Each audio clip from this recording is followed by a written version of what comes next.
മനോഹരമായി ഇന്ന ഇബ്രാഹിം എന്ന വ്യക്തി അലൈഹിസ്സലാത്തു വസ്സലാം കാന ഉമ്മത്തൻ, അദ്ദേഹം ഒരു സമൂഹമായിരുന്നു. എങ്ങനെയാണ് സഹോദരങ്ങളെ ഒരു വ്യക്തി ഒരു സമൂഹമായി പരിണമിക്കുന്നത്? ചരിത്രത്തിൽ ചില സന്ധികളുണ്ട്, ചില ദശാസന്ധികളുണ്ട്. ആ ദശാസന്ധികളിൽ ഒരു മനുഷ്യൻ ഒരു സമൂഹമായി പരിണമിക്കും. ആ മനുഷ്യന്റെ ചിത്രം ശരിയാക്കിയപ്പോൾ ലോകം ശരിയായതുപോലെ ലോകത്തുള്ള മുഴുവൻ തിന്മകൾക്കെതിരെയും പോരടിക്കാൻ ഒരാൾ മാത്രം മതിയാവുകയും ആ മനുഷ്യൻ ആ ലോകത്തെ തന്നെ മാറ്റിമറിക്കുകയും ചെയ്ത ചരിത്രത്തിലെ അപൂർവമായ ഒരു വ്യക്തിത്വത്തിന്റെ ഉടമയാണ് ഖലീലുല്ലാഹി ഇബ്രാഹിം നബി അലൈഹിസ്സലാത്തു വസ്സലാം.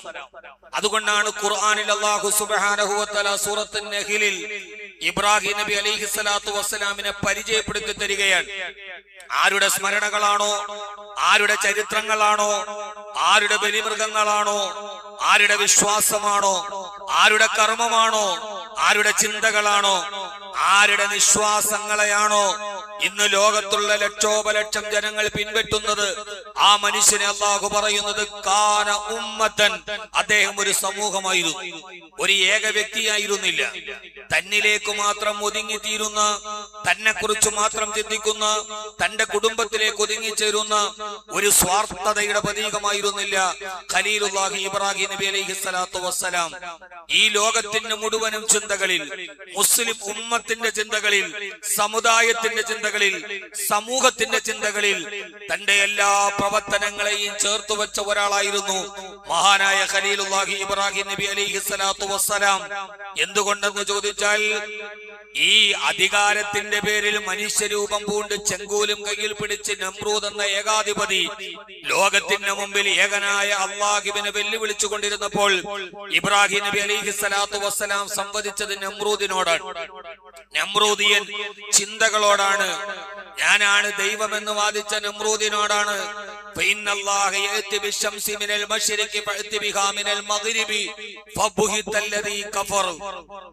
ഇബ്രാഹിം നബി അലൈഹിസ്സലാത്തു വസ്സലാമിനോട് ആരാണ് അല്ലാഹു എന്ന് ചോദിച്ചപ്പോൾ പറഞ്ഞ ഒരു മറുപടിയുണ്ട്, ഇന്നല്ലാഹ യുഹീ വയുമീത്, എന്റെ അല്ലാഹു ജനനവും മരണവും കൊടുക്കുന്നവനാണ്. ആ സമയത്ത് പൊട്ടിച്ചിരിച്ചുകൊണ്ട് നമ്രൂദ് പറഞ്ഞ മറുപടി ലോകചരിത്രത്തിൽ വിശുദ്ധമായ ഖുർആന്റെ സൂറത്ത് ആല ഇമ്രാനിൽ കാണാം. എന്നാൽ കാല അന ഉഹീ വ ഉമീത്, ഞാൻ ജനനവും മരണവും കൊടുക്കാൻ കഴിവുള്ളവനാണ് എന്ന് നമ്രൂദ് ഇബ്രാഹിം നബിയുടെ മുമ്പിൽ പൊട്ടിച്ചിരിച്ചുകൊണ്ട് പറയുമ്പോൾ, ആ സമയത്ത് ജയിലിലടക്കപ്പെട്ട രണ്ടാളുകളെ വിളിച്ച്, മരണശിക്ഷയ്ക്ക് വിധിക്കപ്പെട്ട രണ്ടാളുകളെ വിളിച്ച് ഒരാളെ നിരപരാധിയാണ് എന്ന് പറഞ്ഞ് നിരുപാധികം വിട്ടുകൊടുക്കുകയും ഒരാൾക്ക് തൂക്കുകയറി വിധിക്കുകയും ചെയ്തിട്ട്, ഇനി ഒരാൾക്ക് ജനനം, ഒരാൾക്ക് ഞാൻ ജീവൻ കൊടുത്തു, ഒരാൾക്ക് ഞാൻ മരണം കൊടുത്തു, നിന്റെ അല്ലാഹു ഞാനും തമ്മിൽ എന്ത് വ്യത്യാസമാണെന്ന് ചോദിച്ച സമയത്ത്, ഏകനായ റബ്ബിനെ പരിഹസിച്ച സമയത്ത് ഇബ്രാഹിം നബി അലൈഹിസ്സലാത്തു വസ്സലാം സമൂഹത്തിന്റെ ഇസ്ലാമിക ഈമാനിക വിശ്വാസത്തിന്റെ ജാജ്വലമായ ഒരു പ്രതീകമായി നിലനിൽക്കുന്നുണ്ട്. ഏകാധിപത്യത്തിന്റെയും സർവാധിപത്യത്തിന്റെയും സ്വേച്ഛാധിപത്യത്തിന്റെയും നടുവിൽ മാത്രമല്ല, നിരീശ്വരവാദവും ഭൗതികവാദവും നമ്മുടെ ഇടകളിലോട്ട് കയറ്റിവിടുകയും ഈ ചാനലുകളിലും സോഷ്യൽ മീഡിയകളിലും ഏകനായ അല്ലാഹുവിനെ ഇലാഹിനെ പരിഹസിക്കുന്ന നിരീശ്വരവാദികൾ സ്വന്തം സമുദായത്തിൽ നിന്നുണ്ടാകുമ്പോ ആ സമയത്ത് അതിനെതിരെ രാജിയാവാൻ ഒരു വിശ്വാസിക്ക് കഴിയില്ല, മൂകനായിരിക്കാൻ വിശ്വാസിക്ക് കഴിയില്ല. ഇബ്രാഹിം നബിയുടെ പോരാട്ടം നിരീശ്വരവാദത്തിനെതിരെയായിരുന്നു, ദൈവികവാദത്തിനെതിരെയായിരുന്നു, സന്ദേഹവാദത്തിനെതിരെയായിരുന്നു. അതൊക്കെ അവിടെ നടക്കട്ടെ, എനിക്കത് പ്രശ്നമല്ല എന്ന് പറഞ്ഞാൽ, എന്റെ പ്രിയപ്പെട്ട സഹോദരങ്ങളെ, മഹാനായ സിദ്ദീഖ് അക്ബർ റളിയല്ലാഹു തആല ചോദിച്ച ഒരു ചോദ്യമുണ്ട്, അയൻഗുസുദ്ദീനു വ അന ഹയ്യുൻ, അയൻഗുസുദ്ദീനു വ അന ഹയ്യുൻ. സിദ്ദീഖ് അക്ബറിന്റെ ഞരമ്പുകളിലൂടെ രക്തം പ്രവഹിച്ചുകൊണ്ടിരിക്കെ, സിദ്ദീഖ് അക്ബറിന്റെ പെരുവിരലിന് അനക്കമുണ്ടായിരിക്കെ അല്ലാഹുവിന്റെ ദീനിന് പരിക്കുപറ്റാനോ ഞാൻ അതിനെ സമ്മതിക്കില്ലെന്ന് പറഞ്ഞ് ഇബ്ബിലേക്ക് വന്ന സിദ്ദീഖ് അക്ബർ റളിയല്ലാഹു അൻഹു ഇബ്രാഹിമി മില്ലത്തിന്റെ പിന്തലപുറക്കാരനാണ്. സർവാധിപത്യത്തിന്റെ അധികാരത്തിന്റെ കൈപിടിച്ച് നിരീശ്വരവാദത്തിന്റെ വാദം പറഞ്ഞ നമ്രൂദിനോട് മഹാനായ ഇബ്രാഹിം നബി അലൈഹിസ്സലാത്തു വസ്സലാം തിരിച്ചു ചോദിച്ച ഒരു ചോദ്യമുണ്ട്. എന്റെ പ്രിയപ്പെട്ട യുവാക്കളോട്, നിങ്ങളുടെ വാളുകളിൽ, നിങ്ങളുടെ പ്രൊഫൈലുകളിൽ, നിങ്ങളുടെ സോഷ്യൽ മീഡിയകളിൽ നിരീശ്വരവാദത്തെ കുറിച്ചുള്ള വാദങ്ങൾ ഉയരുമ്പോ അള്ളാഹു ഏകനാണോ, അവൻ സൃഷ്ടാവാണോ എന്ന് ചോദിച്ചപ്പോൾ ഇബ്രാഹിം നബി അലൈഹി സ്വലാത്തു വസ്സലാമിന്റെ തിരിച്ചുള്ള ഒരു ചോദ്യമുണ്ട്.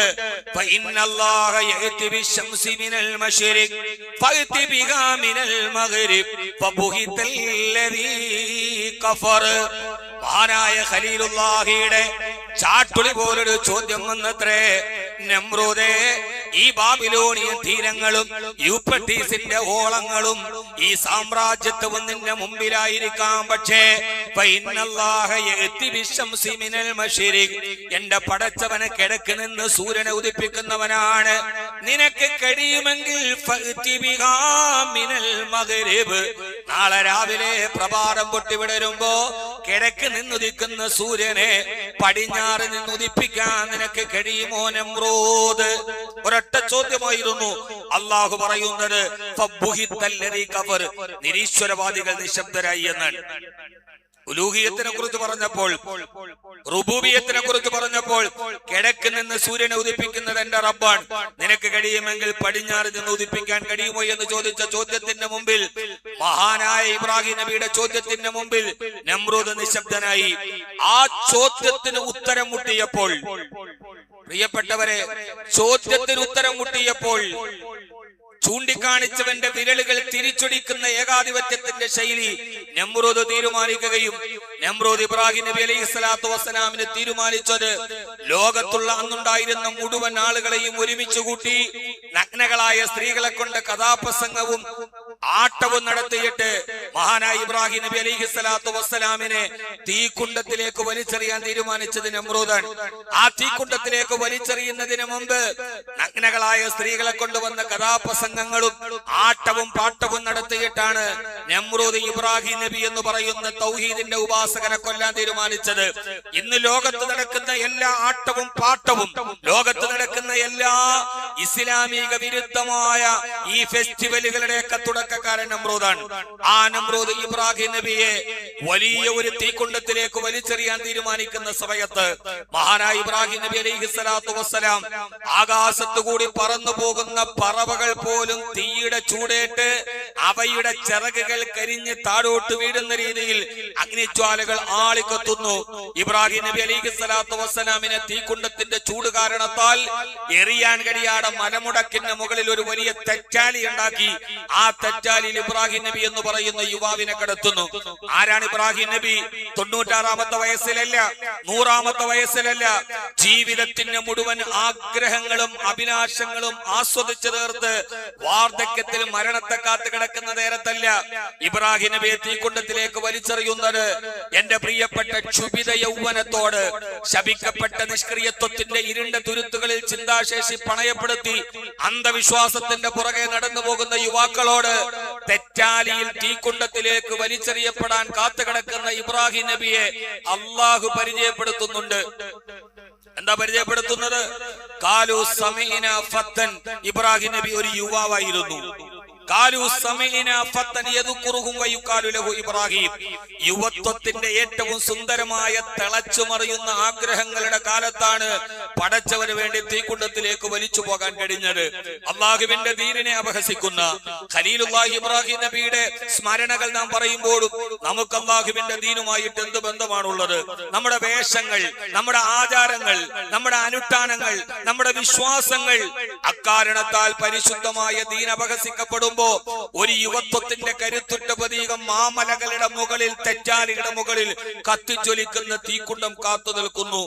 എതിരാളികൾ ആരവത്തോടെ നാനാഭാഗത്തും പെരുമ്പറ കൊട്ടി, ചെണ്ട കൊട്ടി, വാദ്യമേളങ്ങൾ ഉണ്ടാക്കി. ഇതിന്റെയൊക്കെ തുടക്കം നമ്രൂദിന്റെ കാലത്ത് നിന്നാണെന്ന് ഇനിയെങ്കിലും തിരിച്ചറിയുക.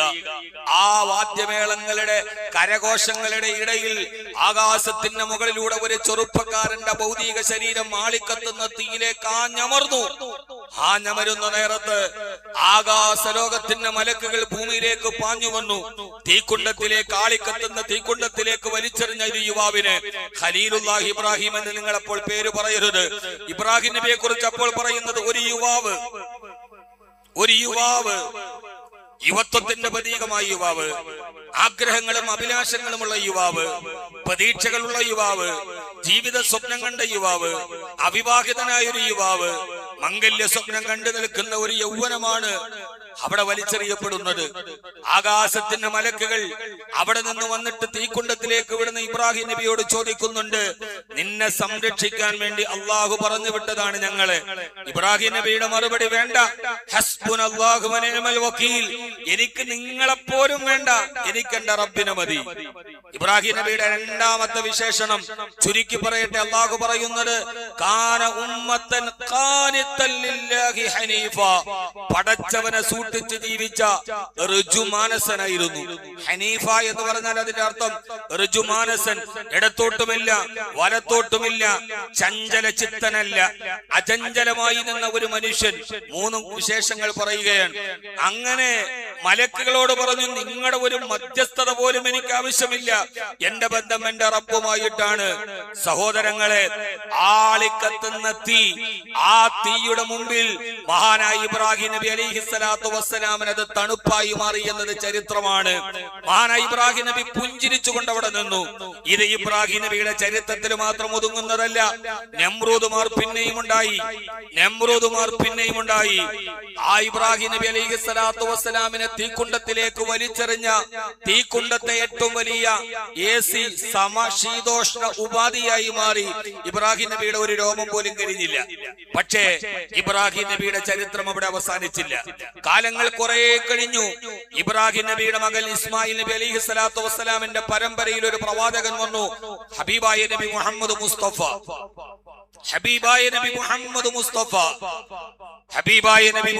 മുസ്തഫ സല്ലല്ലാഹു അലൈഹി വസല്ലം. അത് കേൾക്കുമ്പോൾ നമ്മുടെ നാവിൽ നിന്ന് സല്ലല്ലാഹു അലൈഹി വസല്ലം എന്ന് വരുന്നുവെങ്കിൽ ഹൃദയത്തെ തടികി തലോടിയ ഒരു അനുരാഗ പ്രപഞ്ചത്തിന്റെ പ്രതലമാണത്. ഹബീബായ നബി മുഹമ്മദ് മുസ്തഫ സല്ലല്ലാഹു അലൈഹി വസല്ലം. നമ്രൂദിന്റെ സ്ഥാനത്ത് അബൂജഹലും ഉത്ബത്തും ശൈബത്തും വന്നു. അബൂജഹലും ഉത്ബത്തും ബദറിന്റെ കണ്ടിട്ടിൽ ചത്തൊടുങ്ങി. പിന്നീട് പ്രവാചകന്റെ പരമ്പരയിൽ ഒരു മനുഷ്യൻ വന്നു, അബൂ മുസ്ലിമുൽ ഖവലാനി റളിയല്ലാഹു തആല അൻഹു. ഹബീബായ നബി തങ്ങളുടെ സഹാബിയാണ്. മറുഭാഗത്ത് നമ്രൂദിന്റെ സ്ഥാനത്ത് ഹജ്ജാജ് വന്നു. തീക്കുണ്ടത്തിൽ അള്ളാഹുവിനെ കുറിച്ച് പറഞ്ഞതിന്റെ പേരിൽ, ഭരണകൂടത്തിന്റെ അക്രമത്തിനെതിരെ പറഞ്ഞതിന്റെ പേരിൽ ഈ അബൂ മുസ്ലിമുൽ ഖവലാനി റളിയല്ലാഹു തആല അൻഹുവിനെ ഹജ്ജാജ് ഇബ്നു യൂസുഫ് തീക്കുണ്ടമുണ്ടാക്കി. ആ തീക്കുണ്ടത്തിലേക്ക് വലിച്ചെറിഞ്ഞു. ആളുകൾ മുഴുവനും നോക്കി നിൽക്കെ പതിറ്റാണ്ടുകൾക്ക് നൂറ്റാണ്ടുകൾക്ക് പുറം അബൂ മുസ്ലിമുൽ ഖവലാനി റളിയല്ലാഹു തആല അൻഹുവിനെ ആളിക്കത്തുന്ന തീക്കുണ്ടത്തിലേക്ക് വലിച്ചെറിഞ്ഞു. എല്ലാം കഴിഞ്ഞ് കത്തിക്കരിഞ്ഞ ശവശരീരത്തിന്റെ അവശിഷ്ടം കാണാൻ കാത്തു നിന്നവർ തീക്കുണ്ടത്തിന്റെ അടുക്കിലേക്ക് വരുമ്പോ ചരിത്രത്തിൽ കാണാം, വഹുവ ഖായിമുൻ യുസല്ലി, അബൂ മുസ്ലിമുൽ ഖവലാനി റളിയല്ലാഹു തആല തീക്കുണ്ടത്തിൽ ഉള്ളിൽ കൈകെട്ടി നിസ്കരിക്കുകയായിരുന്നു. ഞാൻ ഈ പറയുന്നത് അതിശയോക്തി നിറഞ്ഞ കഥയല്ല. വാക്കവി ഒരു പ്രസംഗത്തിന്റെ ഗരിമയ്ക്ക് വേണ്ടി പറയുന്നതല്ല. നൂറ്റാണ്ടുകൾക്ക് ഇപ്പുറവും മഹാനായ ഇബ്രാഹിം നബി അലൈഹിസ്സലാത്തു വസ്സലാമിന്റെ പാരമ്പര്യം നിലനിന്നു. മഹാനായ അബൂ മുസ്ലിമുൽ ഖവലാനി റളിയല്ലാഹു തആല അൻഹു തീക്കുണ്ടത്തിന്റെ നടുവിൽ കൈകെട്ടി നിസ്കരിച്ച കഥ ലോകചരിത്രം നമ്മളോട് പറയുന്നുണ്ട്. ഈ തീ തണുപ്പായി മാറിയ കഥ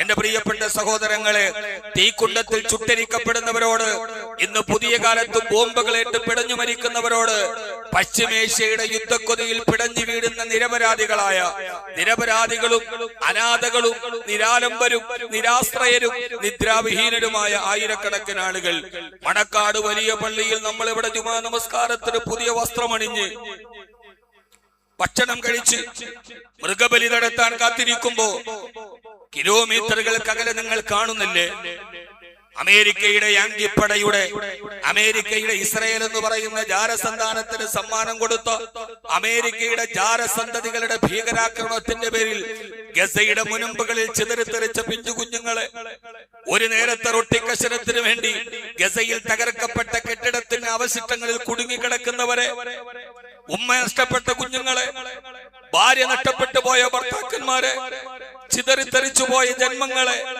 ഇന്നും ഒരു പെരുന്നാളിന്റെ പിറ പോലും കണ്ണു തുറന്ന് കാണാൻ കഴിയാത്ത ആയിരക്കണക്കിന് കുഞ്ഞുങ്ങളോട്, ഇറാനിൽ തകർക്കപ്പെട്ടവരോട്, രാവിലെ ചോറും കയ്യിൽ പിടിച്ച് പുസ്തകവും കയ്യിൽ പിടിച്ച് സ്കൂളിലേക്ക് വരുന്ന വഴിയിൽ ബെഞ്ചിലിരുന്ന് കലപില പറയുമ്പോൾ ചിതറിത്തെറിച്ചു പോയ മിനാബയിലെ 148 പെഞ്ചു കുഞ്ഞുങ്ങളെ, അവരെ നഷ്ടപ്പെട്ടു പോയ മാതാപിതാക്കളുടെ ഈ പെരുന്നാൾ വരുമ്പോൾ അവരെ കുഞ്ഞുങ്ങൾ അവരുടെ കൈവിരലിന്റെ ചുറ്റത്ത് പറ്റത്തില്ല. ഈ പെരുന്നാൾ വരുമ്പോൾ ഉമ്മ എന്ന് വിളിക്കാൻ അവരുടെ മക്കൾ കയ്യിലില്ല. എന്റെ പ്രിയപ്പെട്ട സഹോദരങ്ങളെ, നമ്രൂദുമാർ വാണരുളുന്ന കാലത്ത്, അവരുടെ പ്രതിരൂപങ്ങൾ അവതാരങ്ങളായി പിറവിയെടുക്കുന്ന കാലത്ത് മറ്റൊരു ഇബ്രാഹിം ആകാൻ നമുക്ക് കഴിയണം, അബൂ മുസ്ലിമുൽ ഖബലാനി ആകാൻ നമുക്ക് കഴിയണം. അത് അല്ലാഹുവിന്റെ മുമ്പിലുള്ള സമർപ്പണത്തിലൂടെ നമുക്ക് കഴിയണം. അല്ലാഹുവിന്റെ മുമ്പിൽ സമർപ്പിക്കാൻ സർവ്വതും നാഥനിൽ സമർപ്പിച്ച് സർവമാന ബാത്തിലിനോടും സംവദിച്ച് മുഹമ്മദി സുന്നത്തിനെ മുറുകെ പിടിച്ച് ഇബ്രാഹിമി മില്ലത്തിനെ നെഞ്ചോട് ചേർത്ത് ലോകത്തിന് മുമ്പിൽ അല്ലാഹുവിന്റെ ദാസന്മാരായി മാറാൻ മഹാനായ ഇബ്രാഹിം നബി നമ്മോട് പറയുന്നുണ്ട്. അല്ലാഹു പറയുകയാണ്, ഇബ്രാഹിം നബി അലൈഹിസ്സലാത്തു വസ്സലാം ഋജുമാനസനായിരുന്നു, പതറാത്ത വിശ്വാസത്തിന്റെ അടയാളമായിരുന്നു. മകനെ ബലിയെറുക്കുമ്പോഴും പതറിയില്ല, ഭാര്യയെയും കൈക്കുഞ്ഞിനെയും മരുഭൂമിയിൽ ഉപേക്ഷിക്കുമ്പോഴും ഇബ്രാഹിം നബി പതറിയില്ല.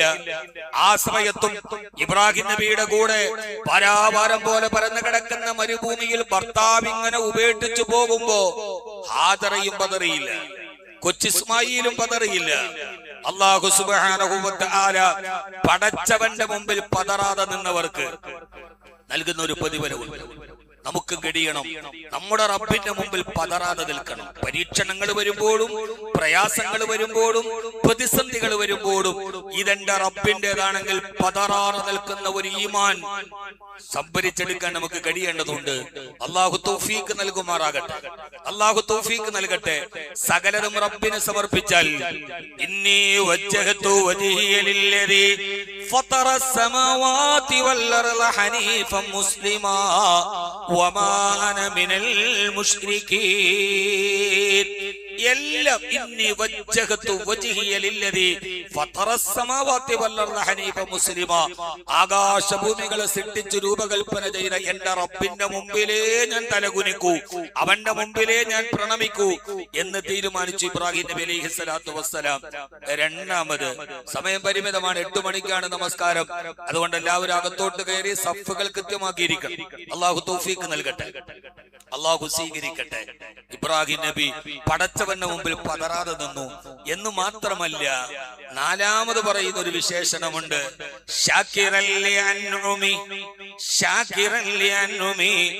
പടച്ചവൻ ചെയ്ത അനുഗ്രഹങ്ങൾക്ക് എപ്പോഴും നന്ദി ചെയ്തിരുന്നു അത്രേ. ഈ പ്രയാസങ്ങളൊക്കെ വരുമ്പോഴും പ്രയാസങ്ങളുടെ ഇടയിലും പടച്ചവന്റെ ചില അനുഗ്രഹമുണ്ട്. നമ്മൾ പ്രയാസങ്ങളെ കുറിച്ച് മാത്രമേ ചിന്തിക്കൂ, പടച്ചവൻ എന്ന പരീക്ഷണത്തെ കുറിച്ച് മാത്രമേ ചിന്തിക്കൂ. അയ്യൂബ് നബി അലൈഹിസ്സലാത്തു വസ്സലാമിന് മാരകമായ രോഗം വന്നു. ഭാര്യ ചോദിച്ചു, നിങ്ങൾക്ക് നാവും ഹൃദയവും ഒടിച്ച് ശരീരം മുഴുവനും പഴുത്തു പറങ്ങലിച്ചു, വീടെല്ലാം നഷ്ടപ്പെട്ടു, മക്കളൊക്കെ മരിച്ചു. അപ്പൊ ഭാര്യ ചോദിച്ചു, നിങ്ങൾക്ക് പടച്ചവനോടൊന്ന് ദുആ ചെയ്തുകൂടെ ഇതൊന്ന് മാറ്റിത്തരാൻ? അയ്യൂബ് നബിയുടെ ചോദ്യം, നീണ്ട 80 വർഷം പടച്ചവൻ എന്നെ സുഖിപ്പിച്ചില്ലേ, ഇനി അതിനു പകരം പടച്ചവൻ 80 വർഷം എന്നെ ദുഃഖിപ്പിച്ചാൽ ഞാൻ എന്റെ റബ്ബിന് എന്തിനോട് പരാതി പറയണം? നമുക്ക് അല്ലാഹു തന്ന അനുഗ്രഹങ്ങളില്ലേ സഹോദരങ്ങളെ? സങ്കടങ്ങൾ പറയുമ്പോഴും കണ്ണുനീരൊടുകുമ്പോഴും അവൻ നമുക്ക് തന്ന അനുഗ്രഹങ്ങളില്ലേ? ഈ തീക്കുണ്ടത്തിലേക്ക് വലിച്ചെറിയപ്പെടുമ്പോഴും മകനെ ബലിയെറുക്കേണ്ടി വരുമ്പോഴും ഭാര്യ ഉപേക്ഷിക്കേണ്ടി വരുമ്പോഴും ഇബ്രാഹിം നബി പടച്ചവനോട് നന്ദിയുള്ള ഒരു ദാസനും കൂടിയായിരുന്നു. ഷാക്കിറല്ലേ അൻഉമി, പടച്ചവൻ ചെയ്ത അനുഗ്രഹങ്ങൾക്ക് നന്ദി കിടക്കുന്ന ആളായിരുന്നു. പടച്ചവൻ ചെയ്ത അനുഗ്രഹം ഏതാണ്? അള്ളാഹു ചെയ്ത അനുഗ്രഹം ഏതാണ്? 120ാമത്തെ വയസ്സിലാണ് ഇസ്മായിൽ നബിയെ കൊടുക്കുന്നത്. അല്ല, 90 വയസ്സ് കഴിയുമ്പോഴാണ് ഇസ്മായിൽ നബി അലൈഹിസ്സലാത്തു വസ്സലാമിനെ കൊടുക്കുന്നത്. കുറെ നാള് മക്കളില്ലാതിരുന്നിട്ടാണ് കൊടുക്കുന്നത്. അപ്പോഴാണ് പറഞ്ഞത്, അല്ലാഹുവേ അൽഹംദുലില്ലാഹില്ലദീ വഹബലി അലൽ കിബരി ഇസ്മാഈല വ ഇസ്ഹാഖ് ഇന്ന റബ്ബീ ലസമീഉദ് ദുആ. അൽഹംദുലില്ലാ. ഇബ്രാഹിം നബിയുടെ ദുആയാണ് അൽഹംദുലില്ലാ, സർവസ്തുതിയും നിനക്കാണ് റബ്ബേ. അല്ലദീ വഹബലി അലൽ കിബ്രി, വാർദ്ധക്യകാലത്ത് നീ എനിക്ക് ദാനം ചെയ്തുവല്ലോ ഇസ്മാഈല വ ഇസ്ഹാഖ്, എനിക്ക് ഇസ്മായിലിനെയും ഇസ്ഹാഖിനെയും തന്നല്ലോ റബ്ബേ. എനിക്ക് രണ്ട് മക്കളെ തന്നില്ല റബ്ബേ. അൽഹംദുലില്ലാ, നിന്നോടാണ് സ്തുതി. അൽഹംദുലില്ലാ.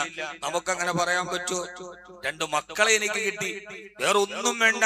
എന്നെ താങ്ങി പിടിക്കാൻ, എനിക്ക് തണലാവാൻ, എന്റെ ജീവിതത്തിൽ അനന്തരാവകാശികളായി എനിക്ക് രണ്ട് മക്കളെ തന്നു. ആ മക്കളെ തന്നത് മാത്രമല്ല, റബ്ബി ജഅൽനി മുഖീമസ്സലാത്തി വമിൻ ദുർരിയതി, അല്ലാഹുവേ എന്റെ മക്കളെ നീ നിസ്കാരമുള്ളവരാക്കി തരണേ റഹ്മാനെ. നീ തന്ന മക്കൾ അനുഗ്രഹമാണ്. പക്ഷേ റബ്ബി ജഅൽനി മുഖീമസ്സലാത്തി വമിൻ ദുർരിയതി, എന്റെ മക്കൾ നമസ്കാരമുള്ള മക്കളാവണം.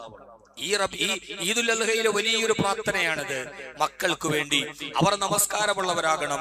5 വഖത്ത് ബാങ്ക് വിളിക്കുമ്പോൾ അവർ നിസ്കരിക്കണം. എന്റെ മയ്യത്ത് നിസ്കരിക്കാൻ മാത്രം അവര് മുമ്പിൽ നിന്നാൽ പോരാ. എന്റെ മക്കളെ ഞാൻ വളർത്തുന്നത് എന്റെ മയ്യത്ത് നമസ്കരിക്കാനല്ല റബ്ബേ, നിന്റെ മുമ്പിൽ നിസ്കരിക്കാനാണ്. 5 വഖത്ത് നിസ്കരിക്കാത്ത മക്കൾ ഉപ്പാടെ മയ്യത്തിന്റെ മുമ്പിൽ മാത്രം നിന്നിട്ട് എന്ത് നേടാനാണ്? അതുകൊണ്ട് ഈദുൽ അദ്ഹയിലെ രണ്ടാമത്തെ സന്ദേശം മക്കളെ സന്മാർഗത്തിന്റെ വഴിയിലൂടെ നടത്തിക്കൊണ്ടുപോകാനുള്ള ഏറ്റവും പ്രധാനപ്പെട്ട ദുആ. എന്റെ വാക്ക് കേൾക്കുന്ന സഹോദരങ്ങളും സഹോദരിമാരും ഈദുൽ അദ്ഹയ്ക്ക് ശേഷമുള്ള ദുആയിൽ പടച്ചവനെ, ഞങ്ങളുടെ ആൺമക്കളെ നീ ഇസ്മായിൽ ആക്കണേ റബ്ബേ, ഞങ്ങളുടെ പെൺമക്കളെ നീ ഹാദറയെ പോലെ ആക്കണേ റബ്ബേ എന്ന അല്ലാഹുവിനോട് കരളുരുകി ദുആ ചെയ്യേണ്ട കാലത്ത്, മക്കളുടെ കൈകളാൽ കൊല ചെയ്യപ്പെടുന്ന മാതാപിതാക്കളുടെ നിലവിളികൾ അന്തരീക്ഷത്തിൽ മുഴുവനും ഉയരുന്ന കാലത്ത്, ജീവിതത്തിൽ ഒരു സന്തോഷവും കിട്ടാത്ത കാലത്ത്, ഈ ഓർമ്മ പെരുന്നാൾ ഒരു വലിയ പെരുന്നാളാണ്. അള്ളാഹു നമ്മളെ സ്വീകരിക്കുമാറാകട്ടെ.